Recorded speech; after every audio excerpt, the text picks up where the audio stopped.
Good morning. Welcome to Hobby Evolution, episode 506 or 7. I can't remember what's on the thing.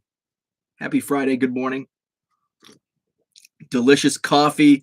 Trader Joe's coffee this morning with some caramel creamer from Coffee Mate.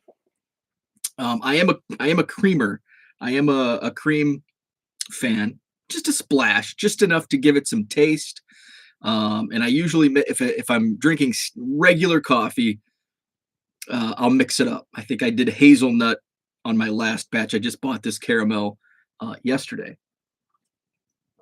And then if I go with like the flavored coffee, like the peanut butter crunch from Door County, then I try to stick with French vanilla because it vanilla goes good with about anything. Happy Hoodie Friday. I'm rocking the Milwaukee Bucks this morning. Um, and I'm really not I'm not a fan of the Milwaukee Bucks. I tried to become a fan when I moved to Wisconsin a few years ago, 7 years ago, 8 years ago almost, because I've never really had an NBA team. I grew up a Chicago guy in Northern Illinois. I rooted for all the Chicago teams, but I never really rooted for the Bulls. I rooted for them, but I wasn't a fan of the Chicago Bulls. And I was coming of age. My sports coming of age was during the first three-peat. And I was like, I rooted, I guess I would have been considered a Bulls fan during that first three-peat. But then Shaq came on the scene, and I've talked about it, that's when I got into basketball and basketball cards. And I was an Orlando Magic fan because of Shaq. And then he left. I kind of got out of basketball. And then I didn't pay attention. I didn't have a team. And then the Bulls made a playoff run back in like what, '08. So I was kind of rooting for the Bulls again. And then they really sucked for a while, up until just 2 years ago or so. And I never really attached myself to an NBA team. So when I moved to Wisconsin, it's like, hey, the Milwaukee Bucks, they're kind of up and coming. Giannis was still early on. Like I think he was a rookie in 2012. I moved here in 2014, but it's like, hey, he's kind of an exciting player. Kind of at that time, like, hey, he has potential. Um, but now the Bulls are good again, and it's like I should be faithful to my Chicago teams. I should be rocking a Bulls hoodie, not a Milwaukee Bucks hoodie. But here we are. Hoodie Friday. Jenny's with us. Good morning, Jenny. How much snow buried in are you? We got a few inches. They were calling for 2 to 4. I scooped a path for the dog last night. And I'd say we were right in that 3 inches range, maybe. So yeah, after this, I will have to go out and do the driveway. It's a real fluffy snow. So it's not the heart attack heavy snow. So that's good. I think it's still enough. It's right on that cusp of shoveling versus snow blowing. But I think I'm still just gonna fire up the snow blower and it's way faster. Today's chock full, like today's super busy. So I need to really manage my time well. So I'll have to, get the snowblower out just to make it quick. Jenny grew up a Bulls fan, Cubs fan, and Packers fan in Minnesota.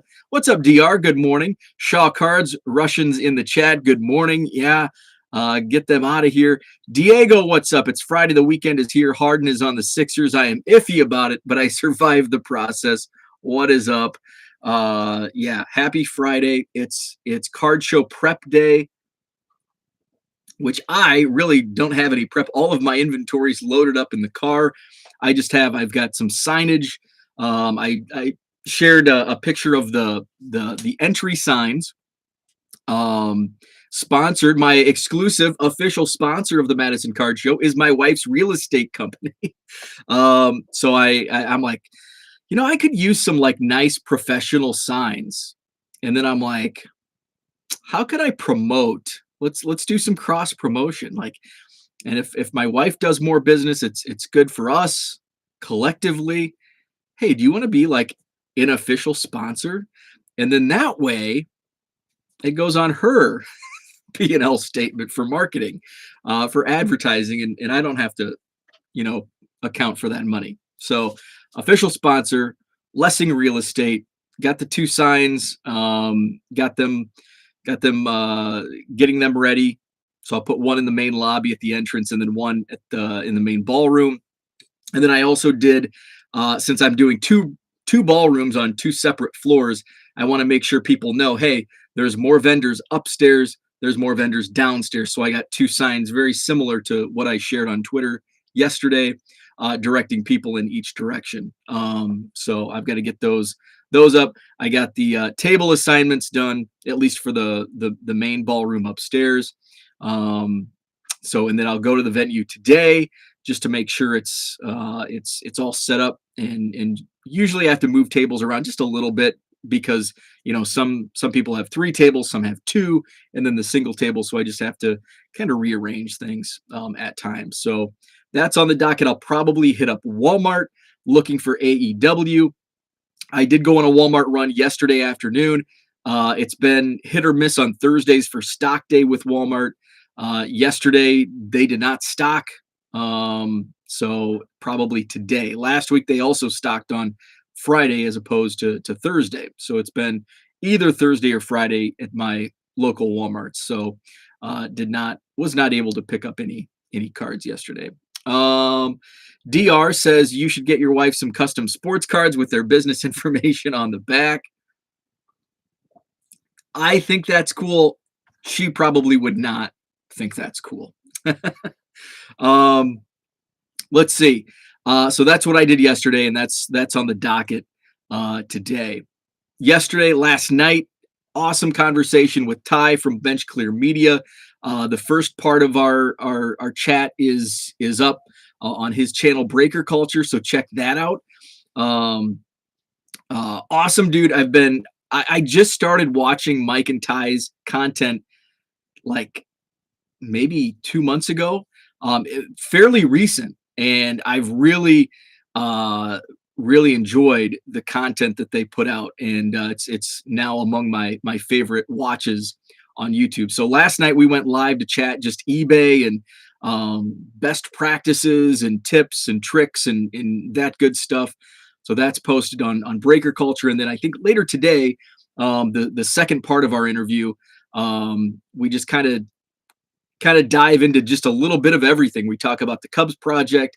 We talk about we talk eBay. We talk going full time in business, selling cards. So do a little bit of that in the second part of our interview. That'll be on Bench Clear Media, and I think later today. That 70s Card Show says Ty bought that great collection. Yeah, and I think that may have been my introduction to their channel. I think that might have been what Mike joined Hobby Hotline at the same time I did as a kind of a guest panelist, and so I was aware, and I've probably watched some of their stuff in the past, but then between Ty's collection and then they had on a CPA talking about taxes and cards. And I think somebody here, Jenny might have put the link in the chat, or Herman, somebody, I don't want to, I can't remember who, but somebody put a link in the chat to their interview with a CPA, and it was awesome content, great content. So since then, I've just been watching all their videos. Is Ty full time in the hobby? I don't think so, but I'm not sure. Jenny says, noticed not a whole ton of Series 1 base on your eBay. Are you not listing a lot of the base, or is it flying off the shelf? It's flying off the shelf. I listed, so for Series 1, I didn't list any like base commons, but I listed Trout, Tatis, Soto, Acuna. So I listed some of those stars. I listed all the rookies. I listed all the inserts. I listed, what else is there? I guess that's it. Rookies, stars, and inserts. I listed everything. It's been flying still. It's crazy. I'm still hesitant to buy more, just because, I mean, I'm wondering when's the faucet gonna turn off on these sales, because we see like a big decline after the weekend. That's what I talked about with the Wander Franco rookie card prices. I checked Monday morning, and they're still averaging like $15. I haven't checked in the last day or two, but they were still up around $15 per base card, which is what they were Saturday morning. I have written down Saturday morning. I'll have to put the date down. I was just going to do a couple days because usually, it releases Wednesday. And then, you'll have a lot of not high end, but higher sales Wednesday, Thursday, Friday. And then you go into the weekend, people are opening retail. And people are opening retail, and all of a sudden there's just a glut of cards available, and the price obviously drops. But we didn't see that with Wander Franco, averaging $15 per rookie card, base rookie card over the weekend, or Saturday morning, and still was there on Monday morning. And I think I even looked here live on Tuesday, and still the same. It's like I did this just to show you how much the drop off was going to be after the weekend, and there was no drop off, which is not normal. So it's been fun to follow that. I'm going to go to the chat. Let's see. Mike and Ty have good chemistry. Great show. Totally agree. I've spoken to the CPA Frank. Yeah, and he's got a great presence on camera, and just the way he shares his information is awesome. What's the average sale price? It varies. I'm not sure in particular what average sale price of the cards that you're selling. I mean, it's all over the board. I don't want to give specific numbers, but it's all over the board, because I do the small dollar sales. I do lot sales that are, $20. I'll pull $30, $40 cards, and sometimes out of the 25-cent box. So it all varies. Let's see. People just buying the cards that they want. Notice last night a Wander could be had for $14.99. Buy it now. Yeah, which is crazy, because that was the price on Friday and Saturday was $15. Also notice the pre-sale of Wander Living Set, top 3 results, 93 sold, 37 sold, 32 sold. Huge print run. Here's a good one. Will the Wander Franco Living Set print run get close to the Acuna? What was Acuna, like 45,000? I think that's by far the record for a Topps Living Set card. I don't think it gets close to that number, but I think it's still going to be probably in the end, or at this time, a top 3 living set print run. I think it's going to be a pretty high number. DR says, here in Syracuse, I still haven't seen any Top Series 1 on the shelves, so it would be interesting to see the regional breakdown. It's been so. And I told my friend Brian. My friend Brian went out to Walmart yesterday. And he didn't find any Top Series 1 on the shelves here locally last weekend. I went Friday. Afternoon. They had stocked the 3 Walmarts that are nearby, closest by. One of the 3 I consider like the biggie for card sections. It's got by far the biggest card selection. It's usually stocked the most with just a little bit of everything. And then there's another one that's just below, and then there's another one that's just got a real small crack. It's not even it's a small Walmart. So it's got a really small card section. So the main one, we'll call it the main one with the bigger section. When I went there on Friday afternoon, it probably had been recently stocked because there was 30 or 40 blaster boxes. The hanger box case, display case was still full. The blister pack case was still full. And I picked up 5 blaster boxes. The other Walmart had not been stocked yet. This is like 2 o'clock, 3 o'clock Friday afternoon. So I wanted more than 5 blasters. I wanted to get, maybe 10 blasters. So I went back on Saturday to the main Walmart that had 30 to 40 blaster boxes, all those hanger boxes, all those blister packs. They had about 7 blaster boxes. A guy in front of me grabbed 2. I grabbed 2. So there was about 3 left on the shelf. And this was lunchtime Saturday, like 20 hours later. Um, no hanger boxes, completely wiped out. And I think there were a few blaster packs left. And then I went to the next Walmart, which hadn't been stocked the day before. No blasters on the shelf. And then pretty much a full display case of the blister packs, and I bought 6 blister packs. So it's selling fast, which is, I think it's awesome, because and I know people are talking about the print run, it's overproduced. I think that's good for Top Series 1. Now, if that trickles into Topps Heritage and Allen and Ginter and Gypsy Queen and all of these other brands, I think that would be bad. But I think Topps flagship, I think it should be printed to the moon. I think that's a great introductory set for beginning collectors, not just kids, but beginning collectors, because you have a chance at autographs and relics. And yeah, maybe small, especially with the odds we're seeing. But the chance is still there. It's still fun. Wander Franco base cards, even with this, huge print run of Top Series 1, Wander Franco base rookie cards are still selling for $15. They were a week after release.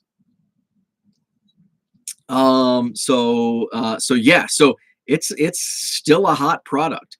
Dan, what's up? Good evening to Dan. He's in Korea.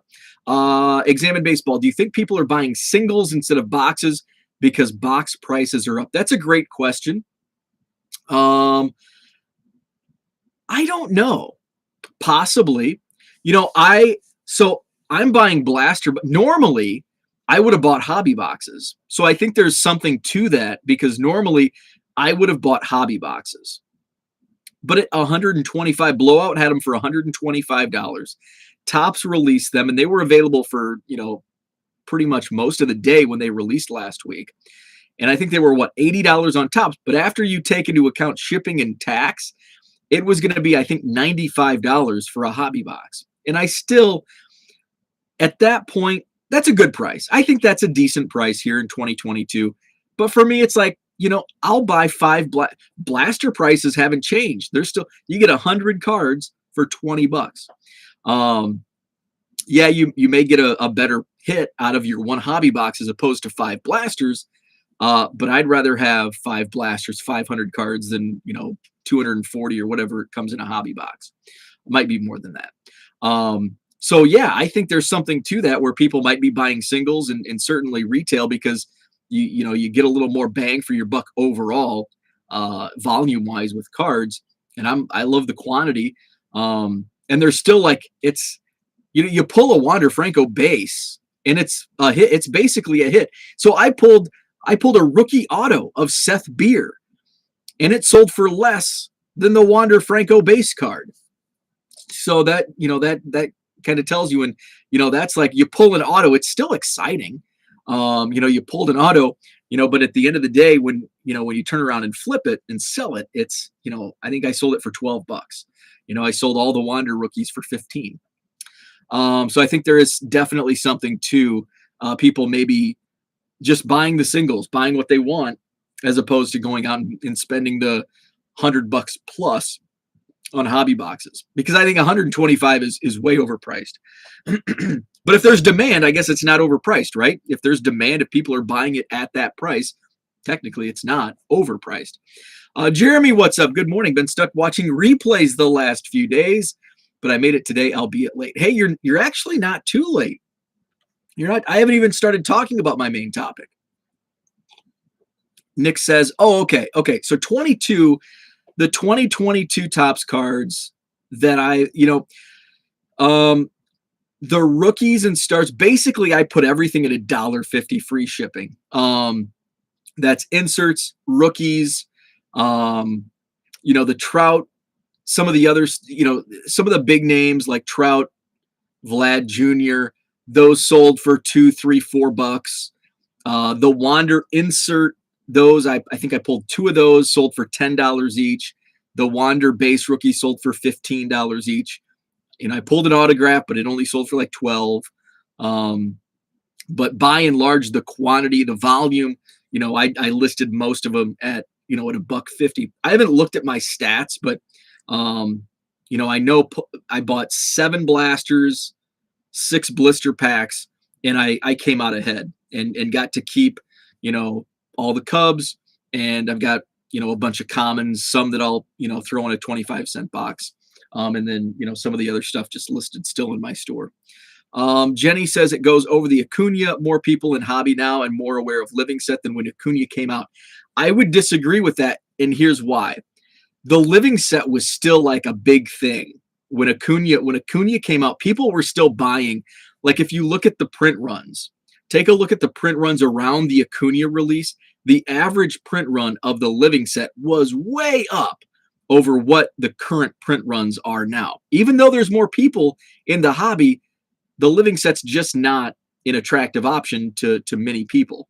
So I think it's going to fall short of the Acuna. I think it could come in second behind the Acuna. And I don't know what the second place card is on print run. I don't know if anybody has access to those numbers quickly. I could kind of try to clunk around, but and try to find it. But I think it falls short. I think Acuna is at 45,000. Juan Soto was up there also. The Juan Soto living set card is up there as well. I think it falls short of Acuna. I think Soto came in, and Soto was still around the same time when the living set was still. I think it was starting its downtrend, and I think Soto fell. If I remember correctly, and this is all just memory, and I could be way off, but I'm thinking the Acuna was a 45,000-ish print run, maybe 48,000, and Soto came in under 30,000, which I think everybody was surprised at. I think Franco comes in below that. I think the Franco living set print run comes in between 20 and 25,000, which is really high for the living set. But there's not that craziness of the living set in 2018 or 2019 when those two cards were released.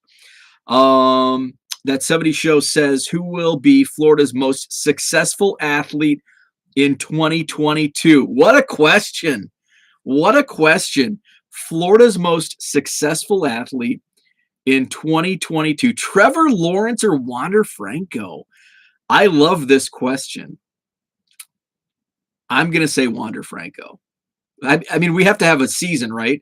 First, we have to have a baseball season. It's looking bleak after yesterday's news. I think there's going to be a delay to the regular season. I think there's going to be a season, but there's going to be, I think some games are going to get missed. We may see like a 154 game season, 144, 148, but I think some games are going to get canceled, which really sucks. And I hope I'm wrong. I really hope I'm wrong. But I still think Wander Franco will have a better season. I mean, he's not going to live up to expectations. But, I think when his importance on the Tampa Bay Rays, I think he will have a higher quality season, not reaching his, not reaching the $15 base card on a 750,000 print run. But I still think that he will have a good season. Trevor Lawrence, I think Jacksonville has a lot to work on, and it'll be interesting. Will Trevor Lawrence have a standout sophomore season, or will he be a sophomore slump? And I guess he had an okay. I mean, he didn't have do you call it a sophomore slump if you perform, not as well, but you still didn't have your freshman season wasn't, a standout season, I guess is what I'm trying to say. But I'm just going to say Wander Franco has the better 2022. Jenny says, I'm listing everything Series 1. I don't want for PC, hoping it will bring traffic to the store. Yeah, I definitely saw over the weekend. I think just having Series 1 in my eBay store, I think drove additional traffic to sell other items within my store, because I've had since its release, and maybe just, and it could be since Series 1 is out, that's typically the start of the baseball card season. And that's when we see baseball card sales start to really pick up. So maybe it's just, the hype around the new product being out is driving people to buy more baseball cards. And it's not necessarily tied into what's in the store. It's just, hey, it's baseball card time. I need to buy some baseball cards. Let's see. Are the inserts selling for more than $2 each? Like, is it worth the time? Let's see. Still need to open my box, says Herman. I think I skipped all around. Small Mart. I like that. Small Mart. Just started listing last night. Not sure on how inserts are doing. I did notice inserts are tougher pulls. One hobby box and had 5 packs with no inserts. Now in my blaster boxes, I had 2 inserts per pack in my blaster boxes. Most of them, and I don't know if they're retail, are the, let's see if I have, not there. Most of them have sold, so I don't really have them on the, I don't have too many. So Juan Soto, Stars of MLB, I was getting one of those per pack. I don't know, is that a retail exclusive? I didn't even look, but those have moved, and Juan Soto hasn't sold, so apparently I have it priced too high. So I might have to go in and drop the price on that. I started hobby in 2015 Series 1 and would pull multiple inserts per pack. Hobby box not worth it. No serial number cards at all in my hobby box. So I pulled in 7 blasters and 6 blister packs. I think I pulled 2 gold and I think that's the only serial numbered cards I pulled. I did pull 2 gold, which is pretty good with the odds on golds. Pulling 2 is pretty good. Let's see. Nick says, I'm working on my article for Forbes about 2022 Series 1. This is a good talk. Awesome. I will look for that. Dan says, regarding LCS, no singles, no mingles. Dak T-Mac. David says, first time I have not picked up Series 1 on release day in 5 years. Hobby definitely too expensive. I agree. I stayed away from hobby. I had two hobby boxes from the Topps website in my cart. And it was actually, and here's another reason why. I was going to the card shop on Wednesday, not to buy Series 1, but to dig through bargain boxes. And it's like, I'm going to spend, and I ended up spending basically the cost in quarter cards, 50-cent cards. And I got a whole box for what I would have bought 2 hobby boxes of Series 1. So I had 2 hobby boxes of Series 1 in my cart. When I went to checkout, it's like, here's your tax, here's your shipping.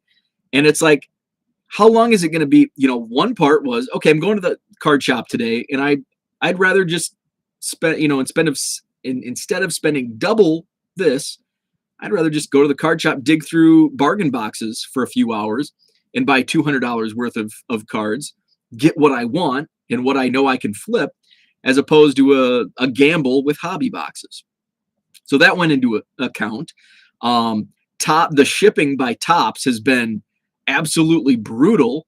And when will I get, if I buy 2 hobby boxes, yeah, you're saving $25-$30 per hobby box, but when are you going to get it?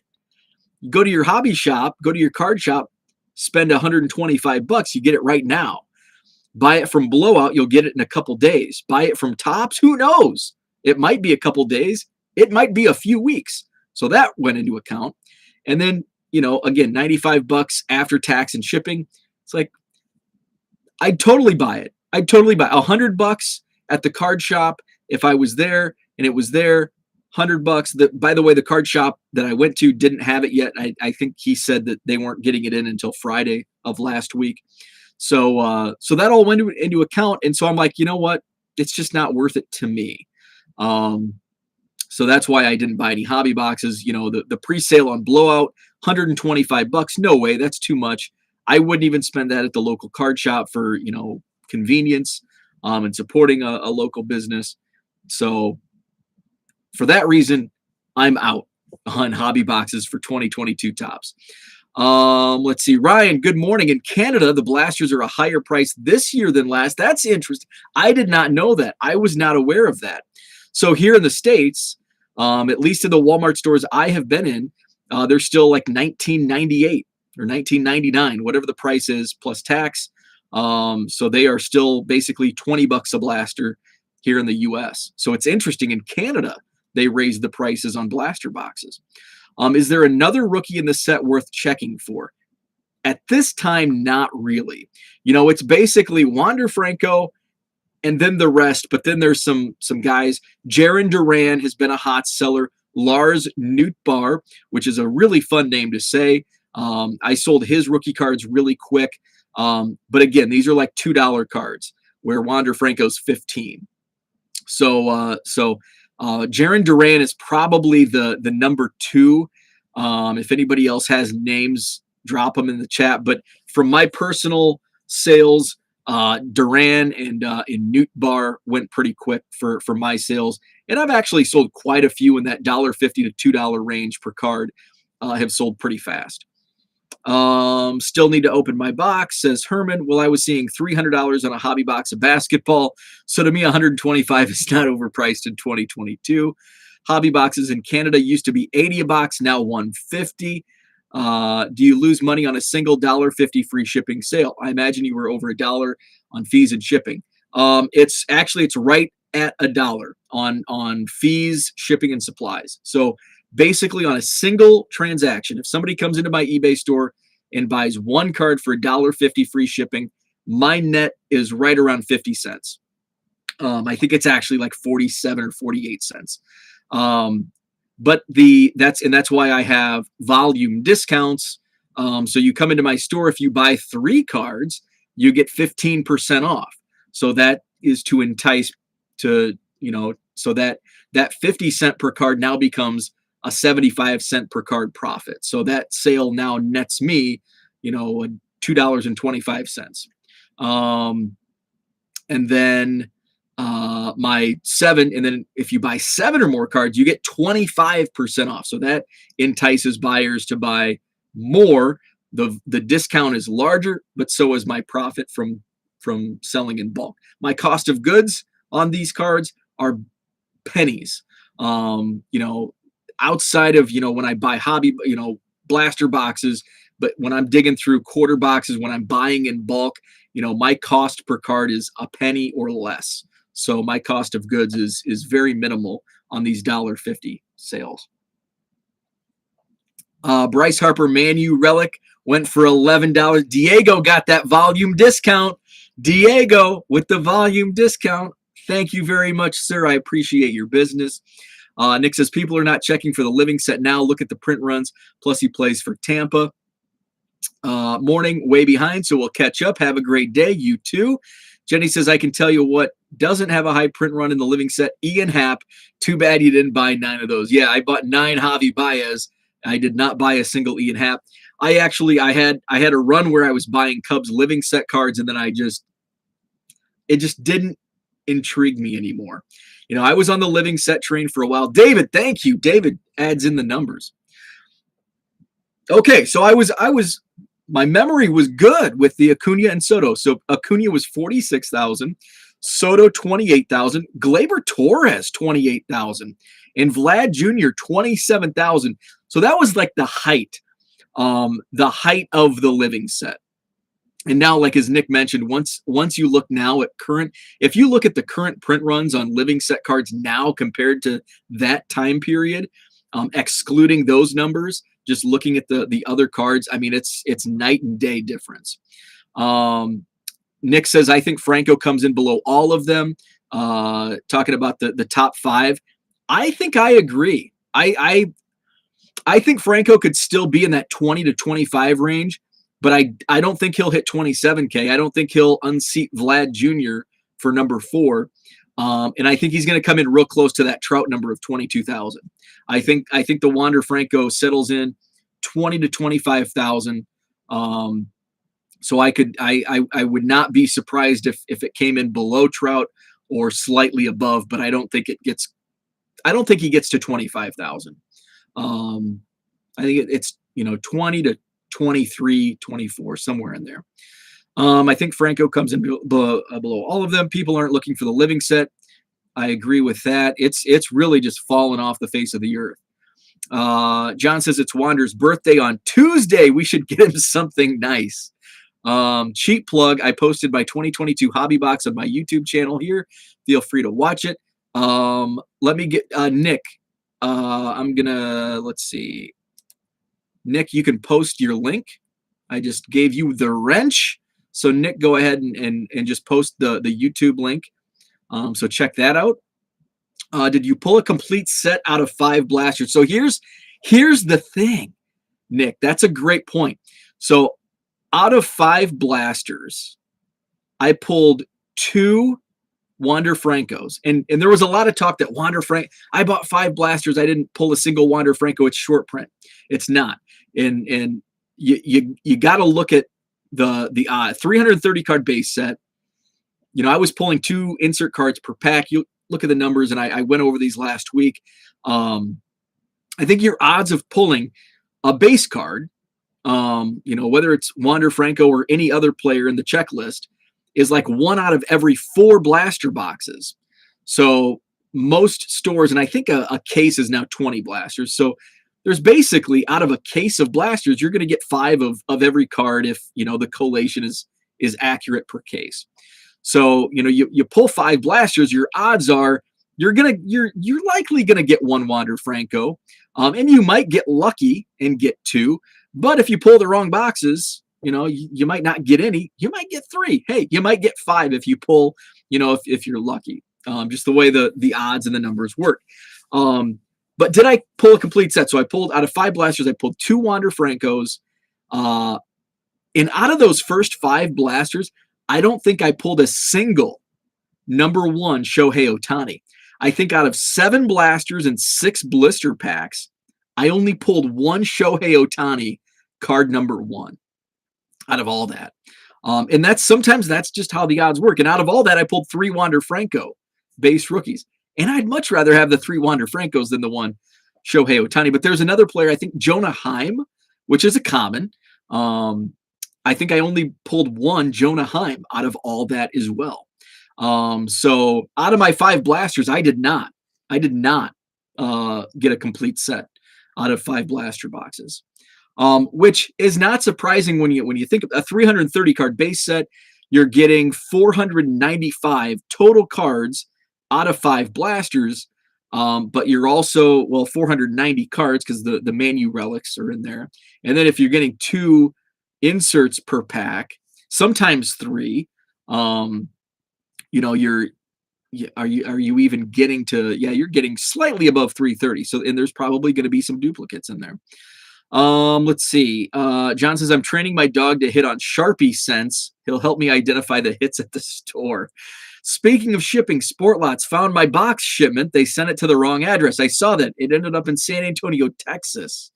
In Herman's in Georgia. Jenny says, for prices, is it because you're looking at a rip and flip format versus a collector stance? Like if this wasn't your job, would you see 125 is okay? No.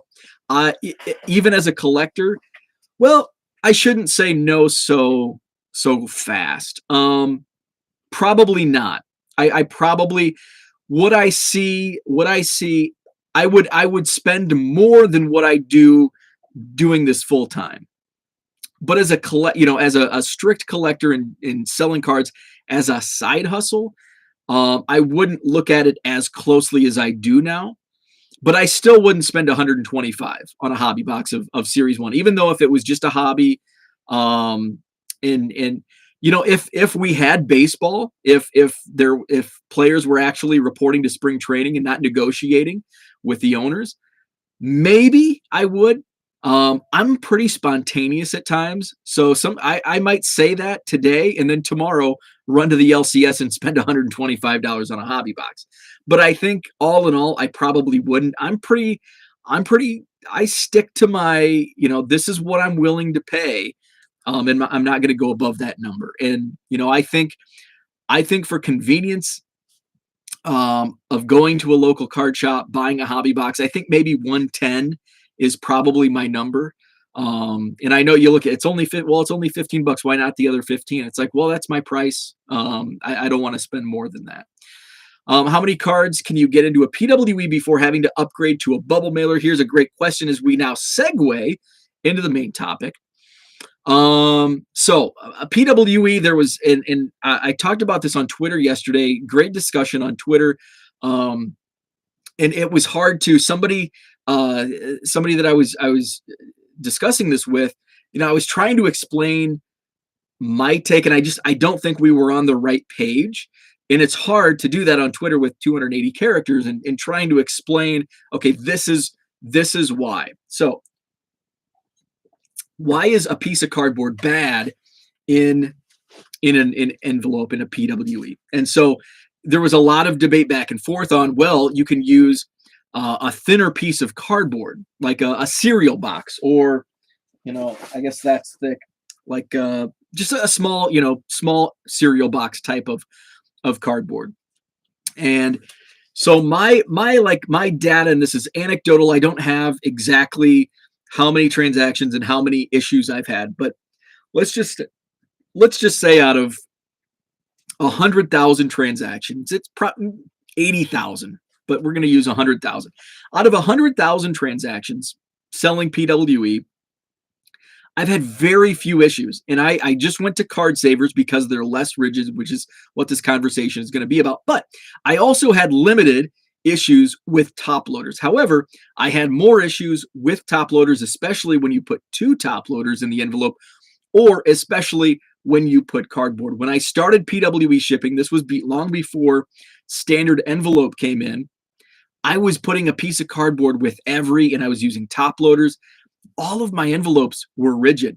I had some damages, and I know Dan likes when I show the video. I'm not going to show it because this is an actual standard envelope, and this is just a single card saver. You want now there's an actual card in here, but it's okay if you have some flexibility. You actually want that flexibility. It's not going to affect the card inside unless it's like split in half. Then you have a problem. I haven't had that issue. Maybe one or two times I've had, an issue where the card was creased. And again, that's over 50,000 plus transactions in the last couple of years. So a person on Facebook in a Facebook group showed, this was damaged, and you could tell it went through a machine. It was just torn to shreds. And I've seen this happen on my own shipments where, it goes through the machine and it gets torn up. And you can see it's in the thumbnail. You can see it's a pretty thick piece of cardboard. And some of my shipments were like that in my early days of PWE shipping. And it just kind of gets torn up through the machines. Now, I'm going to talk about machines. Now, people say, well, just throw the non-machinable stamp on there. A non-machinable stamp is 88 cents. Now, when you're doing volume, this is a 1 ounce. This is 1 ounce. This is actually probably a half an ounce. So I'm not going to spend 88 cents on a non-machinable because it can go through the machine and there's not going to be damage, and the machine's not going to tear up. There's more of a chance a machine damages a plain white envelope when your envelope is too rigid. That's where the damage comes in. It's not going to get bent in half through a machine. Yes, it might. There may be some chances, but 1 out of 10,000 times that's going to happen. So that's why I don't do non-machinable, because it's a waste of money. This fully can go in a machine. It's not going to be damaged in a machine, and it's not worth the 25 cents. You multiply 25 cents out over 30,000 transactions per year. It's a hell of a lot of money, and it's an unnecessary expense. So that's my non-machinable slant. So with the cardboard, and here's my argument against using, a blaster box is also a good, it's thinner. This is an old mega box. This is also a thin stock cardboard. So my question to those that use the thinner stock cardboard, why? Why are you using a piece of, even though it's thin cardboard, what are you trying to accomplish by putting that piece of cardboard in? Is it to protect from potential bending? Well, you know what you're doing by adding that piece of cardboard, even though it's not a rigid piece of cardboard, you're attempting to make the envelope more rigid. So behind the thought process of putting a piece of cardboard, no matter if it's a thin piece of cardboard or a thicker piece of cardboard, the idea is you're trying to protect the card from, you know, being bent, and you're in fact making it rigid. You're making it less rigid than a thicker piece of cardboard, but the idea behind it is an attempt to make it more rigid. So, will it get, is it okay to put, a thin piece of cardboard? It's not, and you're not going to run into any damage issues using thin pieces of cardboard, but it's kind of a waste of time. And, when I'm doing volume, and just cutting and inserting, it's unnecessary, because it's not going to protect it any more than a card saver inside a piece of paper. So that's what I was trying to convey on Twitter, and it's hard to do that in 280 characters and try not to explain. I don't know. I'm missing some chats here, so I'm going to go back and go back to the chat real quick. Let's see. So that's where we were at with. So Nick's original question before I transitioned was, how many cards can you get into a PWE before having to upgrade to a bubble mailer? That depends now. And sometimes, so, and I say this, and I want to have full transparency where I'm not just sending out full, single cards in a card saver. Some of my envelopes are rigid, and that's when I upgrade to, like the 93 cents option, because that covers the 88-cent cost of being non-machinable, but still using the standard envelope. Sometimes 2 ounces at 73 cents. So I'm putting usually 6 to 8 cards, and I think eBay's standard envelope says no more than 15 cards. I would not put 15 cards in a PWE for a sale. A trade, sure, but not a sale on eBay. I'm sticking to 6, 7, depending on the price. If they're all $1.50 cards, 6 to 8. If the value goes up beyond that, if there's a $5 card, a $10 card, and it goes up over $15, sometimes even 12, and there's 8 cards, I'll upgrade to a bubble mailer. It's not black and white. There's not like a standard 6, 7, 8 number. It kind of depends on, each situation is different. If it's 7 99-cent or $1.50 cards and they're 89 Donruss, they're thin. I can fit 8 easily in a PWE without feeling it's going to be, too rigid.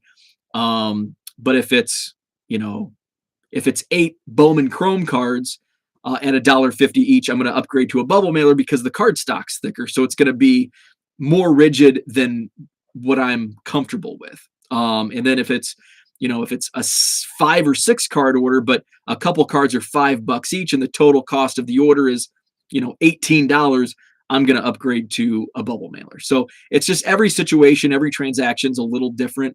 So there's not like a hard and fast, like I'm not going to send more than, X amount in. It just kind of depends on the card stock, on the value, and all that. Jeremy says, whatever happened with Topps Digital, or whatever it was called, I think, was it Bunt? I was never able to register, and I just stopped hearing about it. I'm not sure. There's, by the way, Nick posted his YouTube, so check that out. I got 2 Jonah Heim cards in my box, only one of 2 doubles. There you go. So you got the other, the yin and the yang. Jenny said, do you see yourself being priced out of the hobby then at the 110 number? I see the hobby boxes only continue going up from here, sadly. I don't think so, because that's just my personal. It's not for me. It's not pricing out. It's just, that's my number. If it's a product, Top Series 1's not a product that does it for me. It's there because it's the first product of the season. So if it was like Bowman, for example, I felt priced out at, when it went up to like $150 from like 80. And I went 4 years without buying a hobby box. And then last year I bought a whole bunch of them at 300 a hobby box. So it's depending on the product. I don't really feel priced out at any price point of of boxes outside of like national, what is it, National Treasures or Transcendent, whatever that $25,000. I'm priced out at there. But if it's a couple $100, I'm not priced out. It's just a choice that I refuse to pay whatever amount it is. Topps Archives, I'll never pay $100 for a hobby box of Topps Archives when you get 2 autographs where I can go buy 5 or 6 blasters and usually pull the same or similar autographs than what you get in Topps Archives. So it's just, and again, it's dependent on the product. What's my price point for Archives? I'd buy a hobby box at $80, but 100 I'm not. I'll buy 5 blasters instead. Bowman, at one time, I wouldn't buy a hobby box of Bowman for 150. Here I am, I'll spend 300 just a couple of years later. So I don't think it's not really being priced out at the 110 or 120 numbers. It's just I don't see personally the value for me. But again, it could change.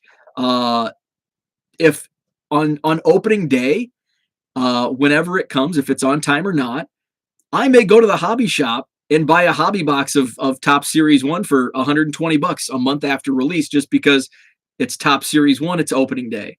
It's just, but at this time in the last couple, months, weeks, it's just at that price point, I don't want it. Nick said, I just had a relic card get damaged in the PWE inside a card saver with cardboard using eBay shipping. I very rarely put a relic card in a PWE, and I've had, and this is anecdotal as well. I don't have the hard numbers in front of me, but I'd say out of 10 relics I sent, 5 were damaged by sending them PWE with cardboard protection in a card saver. Sometimes I will use a thicker top loader, whatever those top loaders are, and I've had much better success sending PWE. Now, I wouldn't send this because this is really rigid, but a smaller one I will. And it's in, when I do, it's like a $2 or $3 relic, because, some relics, I'm not going to charge $6 for a dollar relic and ship it in a bubble mailer. I'm either going to put it in a dollar box, or I'm going to put $3 on it and, say, hey, this is shipping PWE. And if it gets damaged, I'm just going to have to issue a $3 refund. So I put a top loader with a piece of cardboard. John says, I use cereal box. It essentially extends the flexibility of the envelope, same as your card saver method. So you're saying the thin cardboard makes no difference? Essentially, yes. Top loaders instead of card savers.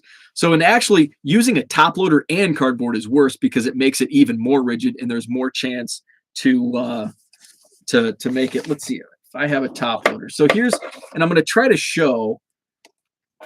I think I've got a piece of cardboard here. So basically what happens, so I've got this is a standard kind of a crusty old top loader. That's why I'm not using it. And then this is just a standard, piece of, this is from a BCW card saver. So I'm going to tape it just so my experiment doesn't, I'm almost going on an hour. Wow. So we're going to tape it.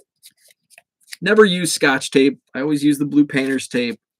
So, and then I wrap it in and I used to do this method. And I think my YouTube video actually shows this method. So I should probably update because I don't like using the cardboard. So it makes it, it still falls in line with, under what, a quarter of an inch and under 1 ounce. So it falls under those metrics. But here's what happens. And this is rare. But there's not. And now if I go like this, I bent it. I bent and that's with cardboard and top loader. And I basically put as much pressure as I put on this. And you see, you have flexibility. It's not gonna bend. But what the top loader, like I did that, and I put the same pressure, and I could hear. I don't know if it's the cardboard or the top loader. But what happens is it goes through the machine, and it could, if you and what John said, he extends the rigidness. So if you just have the top loader, look what happens here. So if the cardboard doesn't go all along. But even if the cardboard does go all along, it's going to come through the machine, and then all of a sudden it's going to do this, and it might, what happens, like you saw on the video, it kind of like tears at one side. So that's why I don't like. I used to use that method, but I don't like it because I have this did happen to me just a few times. I mean, it didn't happen. It wasn't like every other envelope was damaged. I mean, it was like 1 out of 1,000. It was very rare, but there was definitely more of a chance of damaged by using that extra protection, where it actually kind of it's it kind of counters the effect, where this one there's enough flex where it's not going to bend it, but it's also not going to jam up the machine. Let's see. I am using top loaders, and okay, got to that one. David says, I've been told by multiple USPS employees that non-machinable many times end up going through the machines. That's another reason why, and I didn't mention this earlier, but I did I did mention it on Twitter yesterday. Oftentimes, even though it says non-machinable or there's a non-machinable stamp, it gets tossed with the rest of the standard envelopes that go through the machines. So just because it says non-machinable or there's a non-machinable stamp doesn't mean that it's not going through a machine. So if you use 6 to 8, what holder do you put them in? Card savers. And actually, I use the bigger card savers. These are the, I don't know what these are, but they're the wider ones. So I can actually get 3 cards inside one of these, and it does make it kind of thick, but it's still, again, I've had limited. I wouldn't do it on every, it basically, I would say 6. And here's the thing. I don't want to talk out of both sides of my mouth, but I'm doing a lot less 6 to 8 card transactions than I am single card transactions. So not only does, the cardboard, makes it more rigid, but it's not necessary. This 6 cards in these 2 card savers basically makes it, as rigid, maybe a little less than that cardboard top loader example. But I'm doing it a lot less. And so, there is a chance that if it goes through a machine, there could be some damage. But that's how I do it. Jenny says 6 is my max on PWE for eBay, 18 for trade.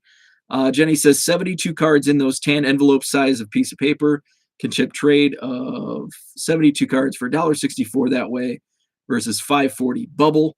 Let's see. John says, anyone know what they're charging at the MLB store in New York City? I bought an A&G box there last summer, paid too much. Curious about their current price point. Let's see. I make the cardboard almost as big as the envelope, so the entire inside of the envelope is semi-rigid. I've just shipped the Manu relics. You get an Upper Deck flagship or Topps flagship just in penny sleeve. I disclose this in my listings and have not had a problem. That's good. How do you send your NFTs in a PWE? Rich, what's up? At work was interesting getting here today. Hopefully your drive was okay. You're here, so that's good. Just finished listening to John Keating talk about the great world of food issues. Awesome. Card Savers 1. Okay, Card Saver 1 and Card Saver 2. I use the 1s. The 2s are skinnier than the 1s. Okay, and I love the 1s. I was hesitant because I always hear Card Saver 2s, Card Saver 2s, Card Saver 2s. I love these. And they were only back ordered from BCW for like 3 weeks. So I bought 15,000 of them, and I've actually gone through, I think, half of them already. Drive was fine. Getting the ice off the car was another matter. Roads are perfectly clear here in DFW. We got about 4 inches of snow here overnight. That was the other John Keating, the less sarcastic one. So after I get off here, I've got to go out and snow blow. So that's my talk. And again, when I advise against using the cardboard, I would say there's nothing wrong if you want to use the thin. I would be very wary, quite contrary. I would be very wary of using a thicker, like the one I showed in this example, like the kind of a standard cardboard box cardboard, just because those are more, you're more apt to run into issues with those.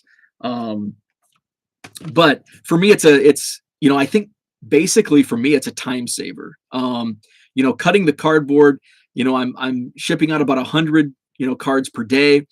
So that, 20 seconds of cutting the cardboard, taping it, takes up a lot of time. So, and I found through thousands and thousands of shipments, it's an unnecessary step in the process. But if you're only shipping, some cards here and there, I don't see an issue with a thinner stock, the blaster box type of cardboard, cereal box, thickness, I think that's okay. But I guess the main reason for me is just that time involved, and at the end of the day, you're attempting to make it a little more rigid than what it already is, and that's the more rigid you get, the more issues you'll run into with uh, those machines at the post office. So that's what I had for today. Thanks for tuning in. Um, my goal this year is to reach 1,000 YouTube subscribers, and hats off to Ty. Great conversation with Ty last night. We actually recorded 2 episodes. One's on his channel, Breaker Culture. We went live talking about eBay last night. And then we recorded another episode where we just kind of touched on a gambit of different hobby topics. And I think that's going to be on Bench Clear Media later today. I think I think he helped me add 30 subscribers in the last 12 hours, which is awesome. And he's like, we're gonna get you to 1,000 in the next 30 days, and I believe him. So awesome. Thank you, Ty. Thank you for subscribing and hitting the like button. I appreciate it. I mentioned yesterday I was going to do a nostalgia break. I apologize. I did not get around to it. And I won't today because I've just got way too much going on. Madison Card Show is tomorrow. Let's see. Tomorrow, 9 a.m. to 3 p.m. Sheraton Hotel, John Nolan Drive. I'm actually basically sold out at 110 tables. I'm at 108 confirmed. I've got 2 people getting back to me today, so I should be at that 110 confirmed at some point. So basically, the fastest fingers that reach out get those 2 tables. So we're going to be on two floors, 2 main ballroom, 2 ballrooms, and 1 mezzanine. So it's going to be a pretty fun show. It's going to be a really fun show. So I've got to go to the venue today to make sure everything's set up, get the table assignments done, get the signage out. And there we go. My mom's coming up, so she'll be up this evening. She's going to help out tomorrow. I got a college buddy coming into town tomorrow to check out the show. So going to be a lot of fun.